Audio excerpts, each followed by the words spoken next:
አስፈሪው ደሴት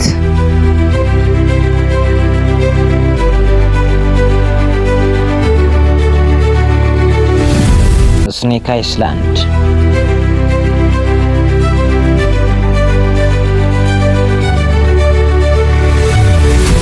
በቀድሞ አጠራሯ ኩዊማዳ ኢልሃዳ ግራንዲ ወይም ስኔክ አይስላንድ የእባቦች ደሴት በመባል የምትታወቀው ደሴት በአትላንቲክ ውቅያኖስ ከሳኦ ፖሎ ብራዚል የባህር ዳርቻ እርቃ የምትገኝ ደሴት ስትሆን 43 ሄክታር ስፋት ያላት በዓለም ላይ ካሉ እጅግ አደገኛና አስፈሪ ቦታዎች ውስጥ አንዷ ናት።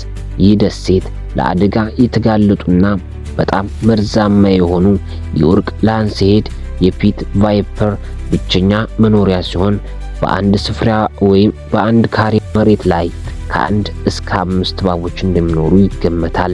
በዚህም ሁኔታ በከፍተኛ አደጋ ምክንያት የብራዚል መንግስት ተሳቢ እንስሳትን ለማጥናት የተፈቀደላቸው ለሳይንስ ተመራማሪዎች በቀር ለጎብኚዎች ወይም ለህዝብ የተከለከለ ነው። ምናልባትም እንደ ዓለማችን ቁጥር 1 ዩቲዩበር ሚስተር ቤስት እና ጓደኛው ከስንት አንድ ፍቃድ ሊገኝ ይችላል። ይህ ከፍተኛ የእባቦች ክምችት ያለው ደሴት በተለይ በላንሴራስ የተነደፉ ሰዎች በቀላሉ ለአንዴና ለመጨረሻ ጊዜ እስከ ወዲያኛው ሊያሸልቡ ይችላሉ። ምክንያቱም መርዛቸው እጅግ በጣም ፈጣንና የሰውን ስጋ የማቅለጥ ችሎታ ያላቸው ናቸው።